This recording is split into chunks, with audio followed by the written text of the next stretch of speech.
Hi viewers, నమస్కారం. నేను doctor Sunitha, consultant fertility 49 fertility centre, Tirupati branch. ఈరోజు నేను జనరల్గా అంటే ఒక కపుల్ ఇన్ఫర్టిలిటీ కోసం ఎవాల్యుయేషన్కి వచ్చినప్పుడు మనం హిస్టరీ నుంచే తెలుసుకోగలిగిన ఒక విషయం గురించి మాట్లాడతాను.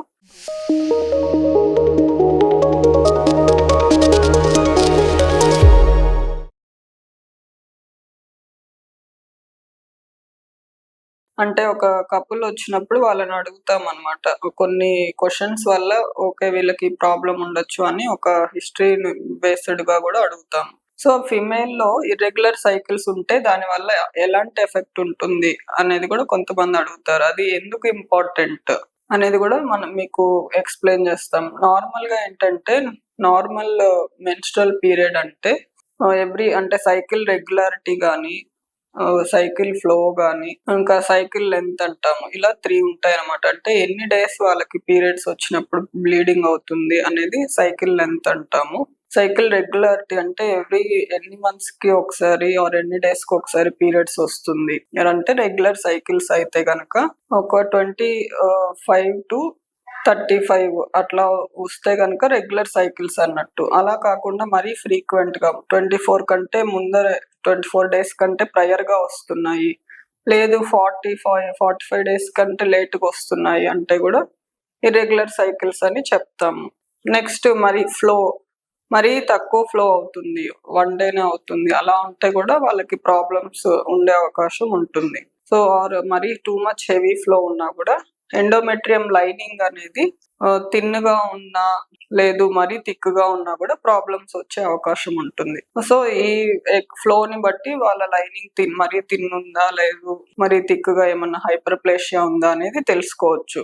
సో ఇవి ఎలా ఇంపార్టెంట్ అంటే నార్మల్ గా ఎవ్రీ మంత్ కరెక్ట్ గా రెగ్యులర్ పీరియడ్స్ అయ్యే వాళ్ళకి వాళ్ళ సైకిల్లో ఒక ఎగ్ అనేది డెవలప్ అయ్యి ఎగ్ రప్చర్ అవ్వడము, అదే టైంలో ఒకవేళ వైఫ్ అండ్ హస్బెండ్ ఉన్నారంటే ప్రెగ్నెన్సీ వచ్చే అవకాశం అనేది ఉంటుంది.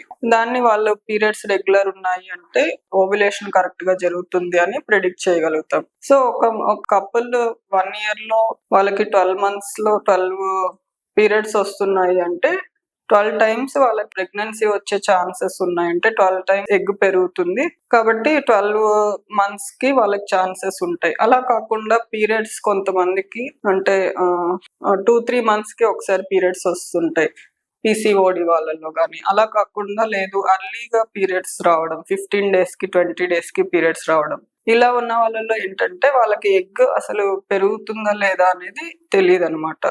దానివల్ల ప్రెగ్నెన్సీ ఛాన్సెస్ కూడా 2-3 months కి ఒకసారి పీరియడ్స్ అయ్యే వాళ్ళలో ఓన్లీ ఒక 1 year లో ఒక 6 times ప్రెగ్నెన్సీ ఛాన్సెస్ ఉంటాయి. కొంతమందిలో అలా 2-3 months వచ్చే వాళ్ళలో ఒక్కొక్కసారి ఎగ్ పెరగకుండానే బ్లీడింగ్ అవుతుంది అనమాట. దానివల్ల ప్రెగ్నెన్సీ అనేది వస్తుందో లేదో చెప్పలేము. సో ఇంకా ఫ్లో మరీ తక్కువ ఉన్న వాళ్ళలో ఒక బేబీ డెవలప్ అవడానికి ఎగ్ స్పర్మ్ మీట్ అయిన తర్వాత ట్యూబ్స్ లో మళ్ళీ లైనింగ్ బాగా ఉన్నప్పుడే లైనింగ్ వచ్చి అతుక్కుంటుంది అనమాట.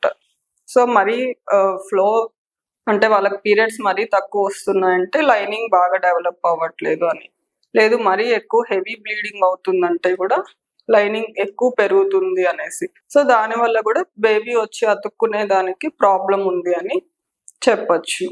సో ఇలా పీరియడ్స్ రెగ్యులారిటీని బట్టి, ఫ్లోని బట్టి, వీటన్నిటిని బట్టి కూడా ఒక ఫిమేల్లో ఏమేం ప్రాబ్లమ్స్ ఉండొచ్చు అనేది తెలుసుకునే అవకాశం అనేది ఉంటుంది. So hope this video is helpful for you. Thank you very much.